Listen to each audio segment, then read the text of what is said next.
Supreme court में अब चुनाव आयोग का मामला फंस चुका है। हरियाणा महाराष्ट्र के बाद अब चुनाव आयोग ने जो खेला बिहार में खेलने की कोशिश की, अब उसी खेल में खुद चुनाव आयोग बुरा फंस चुका है। खबर है कि एक तरफ मामला सुप्रीम कोर्ट पहुंचा है और दूसरी तरफ खुद चुनाव आयोग ने घुटने टेक दिए हैं। नमस्कार, आप देखना शुरू कर चुके हैं 4 PM न्यूज नेटवर्क और मैं हूं आपके साथ प्रगति ठाकुर। दरअसल आपको बता दें कि चुनाव आयोग ने भारतीय जनता पार्टी के साथ मिलकर बिहार में मतदाता सूची में जो फेरबदल करने की कोशिश की, उसे लेकर अब खुद चुनाव आयोग सुप्रीम कोर्ट में बुरा घिर गया है। एक तरफ सुप्रीम कोर्ट में चुनाव आयोग के खिलाफ मामला दर्ज हुआ है, याचिका तक दायर हुई है और दूसरी तरफ अब खबर ये सामने आ रही है कि खुद चुनाव आयोग ने फटकार की डर से अपना फैसला पलट लिया है, जिसे लेकर बवाल काफी बढ़ चुका है। तो क्या है मामला, कैसे चुनाव आयोग ने फैसला पलटा है और खासकर क्या फैसला पलट दिया गया है, ये सब आगे आपको खबरें बताएंगे। लेकिन सबसे पहले सुप्रीम कोर्ट में किस तरह से चुनाव आयोग फंस चुका है उस पर बात कर लेते हैं। दरअसल आपको बता दें कि सुप्रीम कोर्ट में लगातार चुनाव आयोग के खिलाफ याचिका दायर होती रही है, ये आप भी जानते हैं। लेकिन इस बार सुप्रीम कोर्ट में चुनाव आयोग बुरी तरीके से फंस गया है, क्योंकि बिहार चुनाव से ठीक पहले चुनाव आयोग के खिलाफ मामला सुप्रीम कोर्ट पहुंचा। ये अपने आप में कोई छोटी बात नहीं है। खबर देखिए आप, जागरण की इसमें लिखा भी है, बिहार में वोटर लिस्ट में संशोधन का मामला पहुंचा सुप्रीम कोर्ट, ईसी के आदेश को एडीआर ने दी चुनौती। तो दरअसल आपको बता दें कि एडीआर वो संस्था है जो चुनावी और राजनीतिक सुधारों पर काम करता है। इसका मुख्य उद्देश्य भारत में शासन में सुधार करना और लोकतंत्र को मजबूत करना है। एडीआर राजनीति के अपराधीकरण, मतदाताओं के सशक्तिकरण और राजनीतिक दलों के कामकाज में पारदर्शिता, जवाबदेही और आंतरिक पार्टी लोकतंत्र लाने के लिए भी काम करता है। इससे पहले भी जब काफी सारे चुनाव संबंधित समस्याएं सामने निकल कर आई थी, तो कई बार एडीआर ने सुप्रीम कोर्ट का दरवाजा खटखटाया।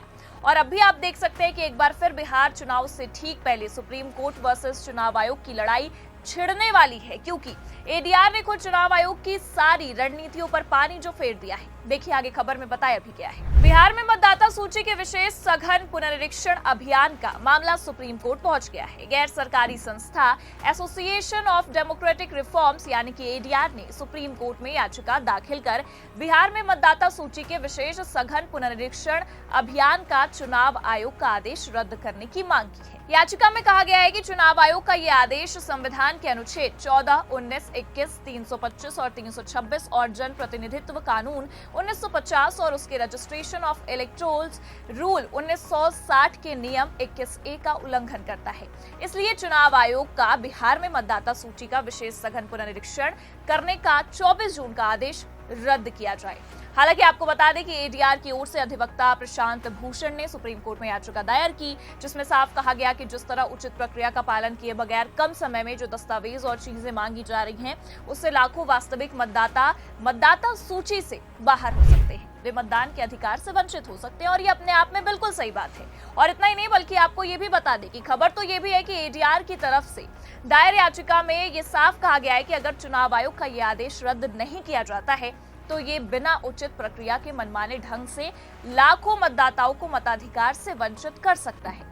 इससे देश में स्वतंत्र और निष्पक्ष चुनाव कमजोर होगा, जो कि संविधान के मूल ढांचे का हिस्सा है। अब ऐसे में ये साफ समझ में आ रहा है कि चुनाव आयोग जिस तरह से बिहार में मतदाता सूची के साथ खिलवाड़ करने की कोशिश में लगा था, या कि फिर जनता को उनके ही मताधिकार से वंचित करने में लगा है, अब उसका ये खेल खुद सुप्रीम कोर्ट में फंस गया है। और जिस तरह से चुनाव आयोग ने पलटी भी मारी है, ऐसे में भी ये साफ समझ में आ रहा है कि चुनाव आयोग भी जल्द ही सुप्रीम कोर्ट में फंसने वाला है, क्योंकि ये डर अब खुद चुनाव आयोग को सताने लगा है। जी हाँ, आपको बता दें कि एक तरफ मामला सुप्रीम कोर्ट पहुंचा, ये आप भी जानते हैं, और दूसरी तरफ खबर अब ये सामने आई है कि चुनाव आयोग ने अपने ही फैसले में बदलाव कर लिया है। साफ शब्दों में कहे तो अपने ही फैसले से पलटी मार ली है। तो दरअसल आपको बता दें कि चुनाव आयोग ने बिहार चुनाव से पहले ठीक जो फैसला लिया कि वोटों के रिवीजन का हम शुरुआत करेंगे, जिससे खुद चुनाव आयोग ने ही अब पलटी मारी है, जिसे देखकर खुद अब बिहार की जनता काफी हैरान है।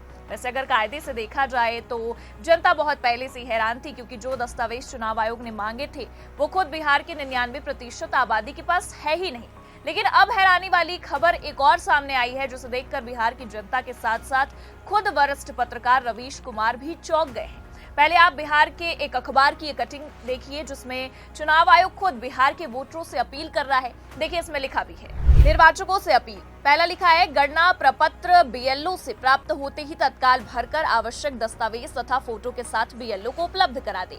फिर दूसरा वही लिखा हुआ है कि यदि आवश्यक दस्तावेज तथा फोटो उपलब्ध नहीं हो तो सिर्फ गणना प्रपत्र भरकर ही बीएलओ को उपलब्ध करा दे। तो मतलब पहले चुनाव आयोग ये कह रहा था कि जो 11 दस्तावेजों की सूची दी गई है उनमें से अगर कोई एक दस्तावेज भी आपके पास है तभी आप बिहार विधानसभा चुनाव में अपने वोट का प्रयोग कर सकते हैं, वोट डाल सकते हैं।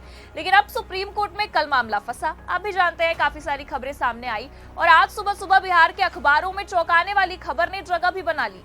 इस खबर के मुताबिक चुनाव आयोग ये कह रहा है कि अगर वोटरों के पास कोई दस्तावेज नहीं भी है तो भी बीएलओ को गणना प्रपत्र भरकर आप दे दीजिए, वही मान्य हो जाएगा। मतलब पहले तो खुद चुनाव आयोग क्या करना चाहता है यही साफ नहीं हो पा रहा है, क्योंकि जिन दस्तावेजों को वैध बताने की कोशिश की गई, जिसके जरिए ही बिहार में मतदाता अपने मताधिकार का प्रयोग कर सकेंगे, वो तो किसी के पास है ही नहीं। और Aadhaar card, ration card, MNREGA card और यहाँ तक कि आपका वोटर आईडी कार्ड भी आपको वोट देने के काबिल नहीं बनाता है। लेकिन अब बस एक पत्र भरने से क्या जनता की समस्या खत्म हो जाएगी? इस खबर को, इस कटिंग को देखने के बाद सवाल तो उठता ही है। और इसी मुद्दे को लेकर वरिष्ठ पत्रकार रवीश कुमार ने भी बकायदा अपने सोशल मीडिया हैंडल एक्स पर इस पेपर की कटिंग को शेयर किया है और लिखा है, चुनाव आयोग ने फैसले में बड़ा बदलाव किया। आयोग ने विज्ञापन दिया है कि अब किसी मतदाता के लिए दस्तावेज देना जरूरी नहीं है। जिस तरह से फॉर्म भरने की सूचना आ रही है, विपक्ष को हर जिले के कुछ 100 फॉर्म के ऑडिट की मांग करनी चाहिए। देश को भयानक सच्चाई से सामना हो सकता है। अब आयोग बताए कि ये अभियान क्यों हो रहा है, दस्तावेज का फैसला किस आधार पर लिया गया और किस आधार पर वापस लिया गया, क्यों नहीं पूरी तरह से ये अभियान वापस लिया जाता है। एक बार विपक्ष फिर से सही साबित हुआ। भले ही चुनाव आयोग के दफ्तर में कई विपक्षी नेताओं को बैठक में आने से रोक दिया गया, उन्हें अपमानित किया गया, लेकिन उनकी बात सही साबित हुई है। गोदी मीडिया चुप रह गया। गोदी मीडिया भारत के लोकतंत्र का हत्यारा है। बिहार की जनता ने दिखा दिया कि वो अपनी लड़ाई लड़ना जानती है और जीतना भी। तो रवीश कुमार ने अपने इस ट्वीट में विपक्ष की लड़ाई के साथ साथ चुनाव आयोग का जिक्र करते हुए ये बोला है कि आखिर ऐसा क्या हुआ कि चुनाव आयोग ने अपने फैसले को वापस ले लिया, क्योंकि फैसला तो चुनाव आयोग के हिसाब से बिल्कुल सही था। आधार कार्ड को अवैध दस्तावेज मानना और अपने मन मुताबिक 11 दस्तावेज जरूरी बताकर 4 करोड़ से भी ज्यादा जनता को उनके मताधिकार से वंचित रखना, ये तो खुद चुनाव आयोग का ही फैसला था।